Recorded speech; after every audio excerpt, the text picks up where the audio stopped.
네, 수요일에 특별한 코너죠. 이현석 전문위원의 LOV 시간으로 이어가 보도록 하겠습니다. 자, 이 LOV는 하반기 수익 탄탄하게 내줄 섹터의 약자를 모은 말인데 어떤 섹터들인지 간단하게 또 소개부터 해주시죠. 네, 일단 L은 LNG의 L이고요. 뭐 최근에 LNG 굉장히 많은 뉴스가 나오고 있죠. 그래서 많은 분들이 계속 좀 관심 가지셨으면 좋겠고요. 그 다음에 두 번째, O 같은 경우에는 5G, O입니다. 그래서 이제 알파벳으로 O를 또 5G O라고 그렇게 제가 좀 표현을 했고요. 그다음에 이제 세 번째는 EV입니다. 그래서 전기차의 V라고 보시면 되는데 사실 이 전기차도 워낙 이제 뭐 성장이 확실한 그런 섹터이기 때문에 우리가 계속 당연히 주목을 해야겠죠.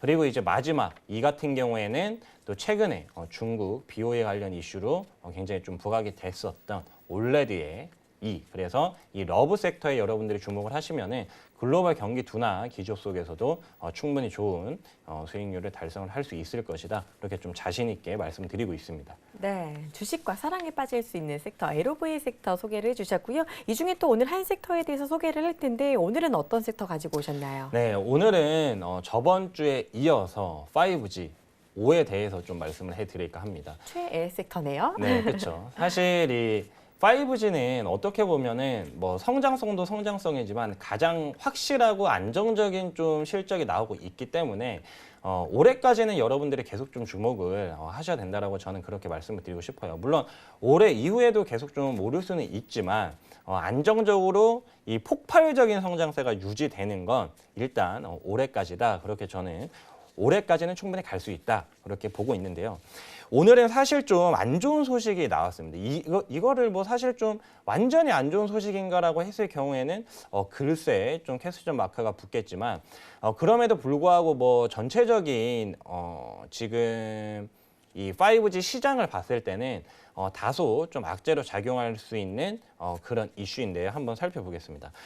오늘 중국 이동통신사 기지국 관련해서 공동으로 이 통사가 구축을 한다라는 그런 소식이 들려왔어요. 근데 뭐 우리나라도 지금 그렇지만 이통 3사 간 굉장히 이제 치열한 이 고객 모시기에 마케팅 비용이 어마어마하게 들어가고 있습니다. 근데 중국도 사실 이 이통사들이 분명히 경쟁을 할 거잖아요. 그러면은 기지국을 따로 자기 회사의 돈으로 따로따로 구축을 해서 우리 기지국, 우리 5G가 더 좋아 그런 식으로 홍보를 해야 되는데 사실 중국은 완벽한 이제 자본주의 국가가 아니죠. 그렇죠. 그리고 어느 정도 이제 공산당 적인 부분이 많기 때문에 지금 5G 같은 경우에 이 통신은 지금 뭐 미중 무역 전쟁에서도 많은 분들이 화해의 제재 그리고 또 화해의 제재 완화 그런 소식을 들어보셨을 겁니다. 그래서 결국 국가의 어떤 통신망은 국가 차원에서 이루어지는 부분이고 지금 사실 중국이 굉장히 뭐 여러 가지로 좋지 않은 상황이잖아요. 미중 무역 분쟁이 계속 벌어지고 있고 그리고 중국 경기도 굉장히 안 좋아지고 있고 중국의 이 경제 성장률도 6% 이하로 곧 떨어질 거라는 전망이 있는데 그렇기 때문에 이 5G 어떤 이 기지국을 구축을 하는데 큰 돈을 각 이통사마다 따로 구축하기가 힘들 것이라고 판단을 했고 분명히 제 개인적인 생각으로는 중국 당국에서 이런 부분을 너희 좀 싸우지 말고 공동으로 구축을 해라 그랬을 것 같습니다. 그래서 지금 이제 차이나 유니콤하고 차이나 텔레콤이라는 이 두 이동통신 회사가 기지국을 공동으로 구축을 하기로 하면서 운영 비용 자체를 분담을 하자 그렇게 이제 말이 나왔는데 뭐 이제 운영 비용을 분담을 하게 되면은 분명히 이 이동통신사들에게는 호재가 될 수 있겠죠. 하지만 이 기지국을 따로 깔아서 더 많이 깔게 되는 것과 그 다음에 기지국을 같이 깔아서 원래 이제 까는 거에 한 반 정도밖에 깔리지 않는 것은 이 통신 장비 회사들에게는 굉장히 큰 악재가 될 수 있습니다. 그러니까 중국 시장 내에 어떤 익스포저가 굉장히 높은 그런 회사들에게는 큰 악재가 될 수가 있겠죠. 그래서 지금 이제 유니콤하고 차이나 유니콤하고 텔레콤이 각각 한 2천억 위안 정도를 우리가 비용을 줄일 수 있다. 그렇게 이제 이야기가 시장에서는 예측을 하고 있는데 지금 이제 1위안이 우리나라로 지금 한 168원 정도 돼요. 그러면은 168에 2천억을 여러분들이 곱해 보시면은 거의 30조가 넘습니다. 그러면은 지금 이제 우리나라가 이 5G 올해 상반기에 이 5G 기지국 깔고 하면서 10조도 사실 안 썼는데 이 중국의 어떤 그 대륙의 스케일을 볼 수 있는 부분이고요. 이렇게 30조를 절약을 하게 되면은 사실 이 절약하는 비용에서 굉장히 많은 부분이 이 5G 통신 장비 회사의 어떤 기대감이 낮아지고 그 다음에 어떤 매출액이나 영업이익적인 부분이 낮아질 수가 있습니다. 그래서 중국향 매출 비중이 높은 우리나라 이 5G 통신 장비 회사들에게는 다소 이제 굉장히 부담스러운 악재로 작용을 했을 수가 있는데 최근에 이제 RFHIC 같은 경우 사실 중국 화웨이 관련주로 알려지면서 이 중국 시장이 이제 드디어 열린다.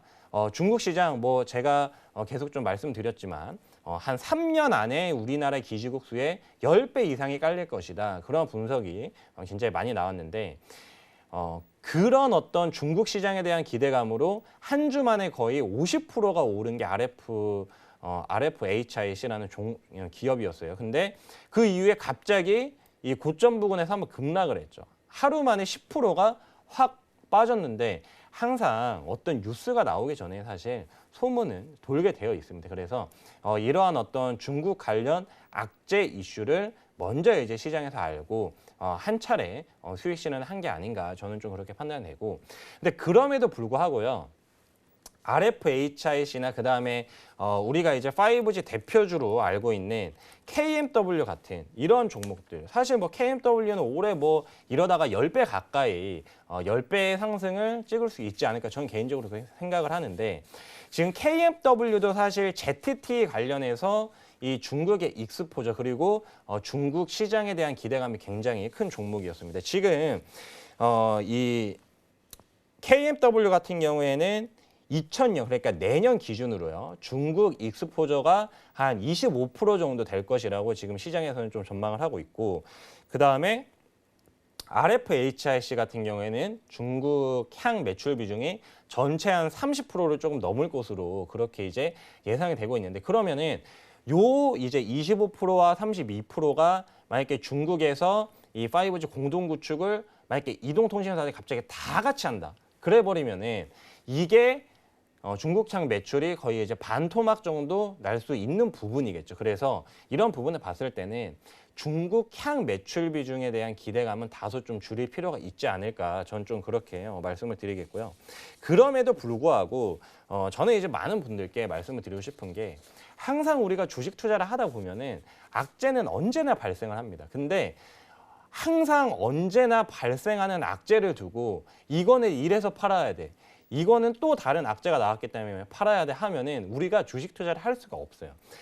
지금 이 중국에서 두 개의 이제 이동통신사가 5G 통신 그 기지국을 같이 구축을 한다라고 했음에도 불구하고 여러분들이 가장 중점적으로 이 5G 투자 포인트를 잡으셔야 되는 건 그럼에도 불구하고 중국 5G 투자는 이제 시작된다는 거예요. 그리고 그럼에도 불구하고 우리나라보다는 최소 5배 이상 큰 규모의 시장이 열린다는 거고 그 시장에 일단 발을 걸치기만 해도 우리나라 시장을 100% 장악하는 것만큼 어마어마한 그런 어떤 기업의 매출과 영업이익이 나올 것이다. 그래서 저는 결국 우리나라 내수 시장은 여러분들 지구본 한번 돌려보시면서 우리나라 한번 찾아보세요. 사실 저도 이제 어렸을 때 우리나라 어디 있어 그러면서 저희 이제 부모님께 많이 물어본 기억이 나는데 부모님도 어디 있지 그러면서 한참 찾으셨어요. 그러니까 전 세계적으로 봤을 때는 우리나라 분명 자랑스러운 나라지만 국토 면적이 굉장히 작습니다. 5G 내수 시장 자체도 엄청 작아요. 우리가 5G 시장을 제대로 공부를 하고 이해를 하고 5G 투자로 큰 수익을 내기 위해서는 저는 우리나라 시장이 아니라 외국 해외 시장을 개척할 수 있는 그런 부분을 좀 이 투자 핵심 포인트로 봐야 된다 그렇게 좀 생각을 하고요. 그게 이제 크게 중국과 그 다음에 미국이 되겠죠. 그래서 중국과 미국 시장에서 우리나라 이 핵심 통신 장비 회사들이 얼마나 발을 뻗을 수 있는가에 초점을 두시면은 지금보다 훨씬 큰 이 5G 섹터의 상승을 분명히 확인하실 수 있을 거라고 저는 확신하고 있습니다.